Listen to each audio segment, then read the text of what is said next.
I want to, like, it's the type of job that just doesn't come open in the NFL. Yeah. Like, you want this job so badly, but then it obviously shakes everything up for the Browns. Like, the realistic chance that Harbaugh would just say, screw you, Baltimore, for even firing me.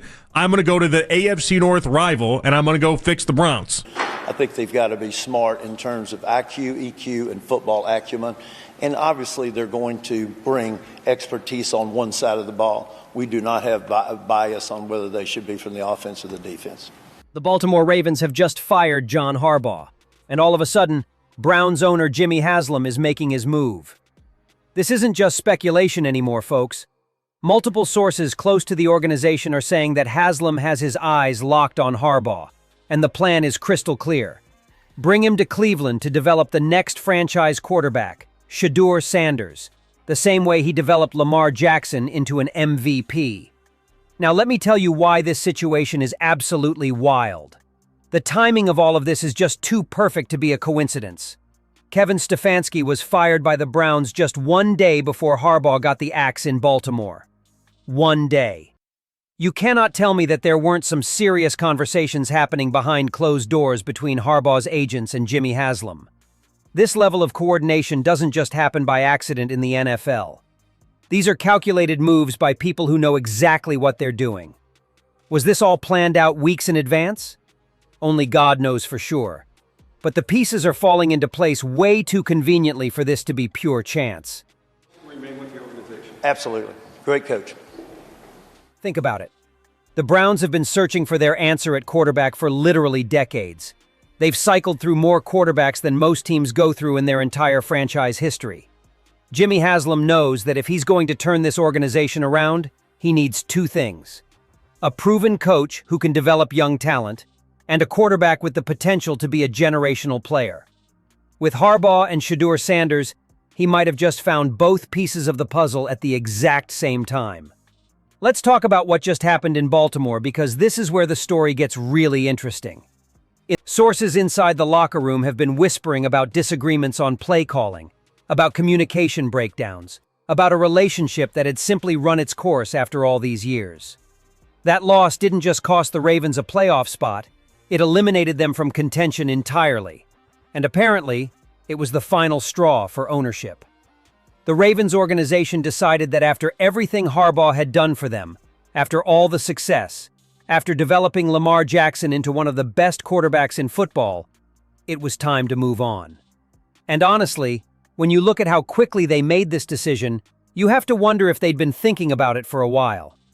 Maybe they saw the writing on the wall. Maybe they knew that Harbaugh's heart wasn't fully in Baltimore anymore. It's disappointing. It's disappointing. I think our guys fought. We were that close to winning the North, and we didn't get a chance to get it done. So all that other stuff is history. Had a chance. And here's where things get absolutely fascinating. During this past draft process, John Harbaugh wanted Shedeur Sanders. He wanted him badly. He saw in Shedeur the same raw talent, the same competitive fire, the same leadership qualities that he saw in Lamar Jackson when the Ravens drafted him. Harbaugh was convinced that he could mold Shedeur into something special, that he could create another MVP-caliber quarterback. But here's the problem. The Ravens' ownership wasn't on board. They didn't want to use a first-round pick on Shedeur. They didn't want to use a second-round pick either. They felt like they already had their franchise quarterback in Lamar, and they weren't interested in creating a potential quarterback controversy. By the time the third round rolled around, Harbaugh was desperate. He actually reached out to Deion Sanders, Shedeur's father, to gauge interest. Can you imagine that conversation? One of the most respected coaches in the NFL calling Coach Prime to see if his son would be willing to come to Baltimore as a developmental project. But here's where it gets even more complicated. Shedeur Sanders didn't want to be second fiddle to Lamar Jackson. And can you blame him? The kid has been raised by a Hall of Fame cornerback who taught him to believe in himself, to know his worth, to never settle for being anyone's backup. Shedeur wants to be the guy from day one, not sitting on the bench learning behind someone else. On the phone, and Shedeur, I don't want to say how it went, but how in the world can somebody fault him for saying or thinking, why in the world would I go back up Lamar for 10 more years? For sure. So Shedeur and his camp politely declined. They told the Ravens thanks, but no thanks. And you know what happened next? In a press conference shortly after the draft, a reporter asked Harbaugh about the situation. His response was telling. He said, and I'm paraphrasing here, that it wasn't his decision to talk about any specific player or to sign anyone. He made it crystal clear that player acquisition was ultimately a management decision, not a coaching decision. The frustration in his voice was obvious to anyone paying attention.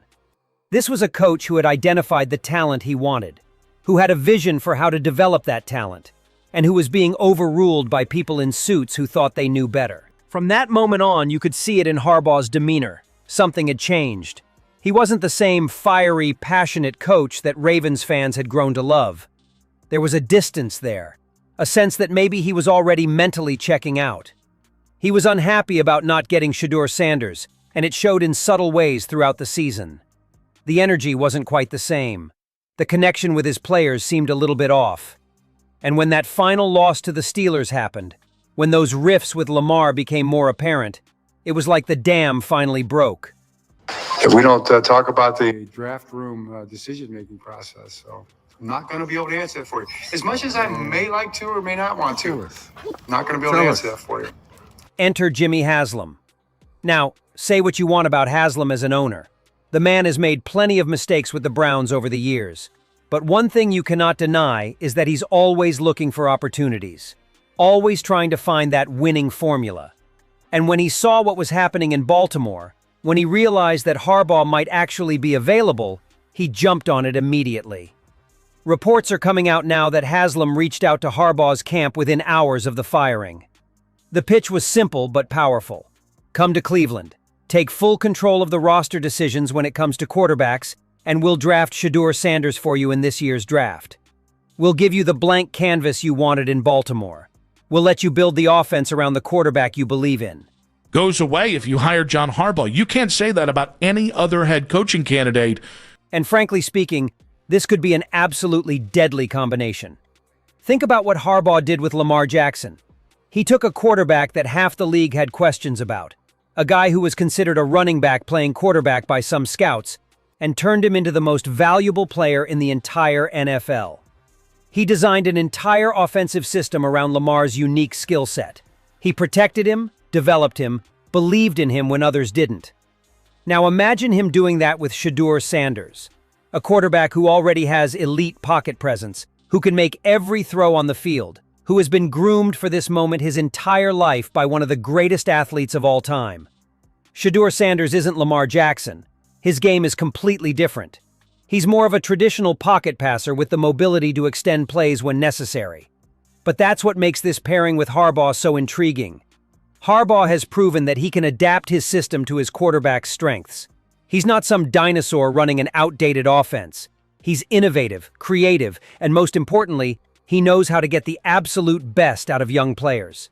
He knows how to build their confidence, how to put them in positions to succeed, how to protect them from making mistakes that could derail their development. The Browns would suddenly have all the pieces in place. They've got talent on the offensive line. They've got weapons at running back with Nick Chubb when he's healthy. They've got Amari Cooper and other receiving threats. What they've been missing is the right coach-quarterback combination. And this could finally be it. Harbaugh wouldn't just be coaching Shedeur. He'd be mentoring him, teaching him how to be a professional, how to handle the pressure of being a franchise quarterback in the NFL. He'd do whatever it takes to extract the best possible version of Shedeur Sanders, because his legacy would depend on it. This is about redemption for Harbaugh, too. He spent his entire career in Baltimore being one of the most successful coaches in the league. But now he has a chance to prove he can do it again somewhere else, with a different team, with a quarterback he personally selected and developed from scratch. This is his opportunity to show that what he built in Baltimore wasn't just luck, or just about having Lamar Jackson. This is his chance to validate his entire coaching philosophy with a completely different type of quarterback.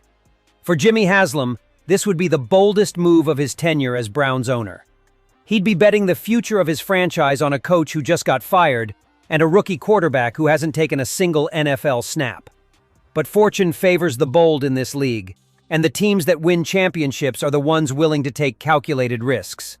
If this works, if Harbaugh and Shedeur Sanders become the next great coach-quarterback duo in the NFL, Haslam goes from being one of the most criticized owners in football to a genius who orchestrated one of the most impressive rebuilds in league history. The question now is whether this can actually happen. Can they get a deal done with Harbaugh? Will the Browns actually draft Shedeur Sanders with their first pick? Is Shedeur willing to go to Cleveland and embrace the challenge of turning around one of the league's most struggling franchises? These are all questions that will be answered in the coming days and weeks. But one thing is for certain. This situation is developing rapidly, and it has all the makings of an absolutely blockbuster move that could reshape the entire AFC North for years to come. What do you guys think? Is this the right move for the Browns? Can Harbaugh turn Shedeur Sanders into the next great NFL quarterback? Let me know in the comments below. And don't forget to like this video and subscribe to the channel for more breaking NFL news and analysis. This is going to be one wild offseason, and we're going to be covering every single development right here. I'll see you in the next one.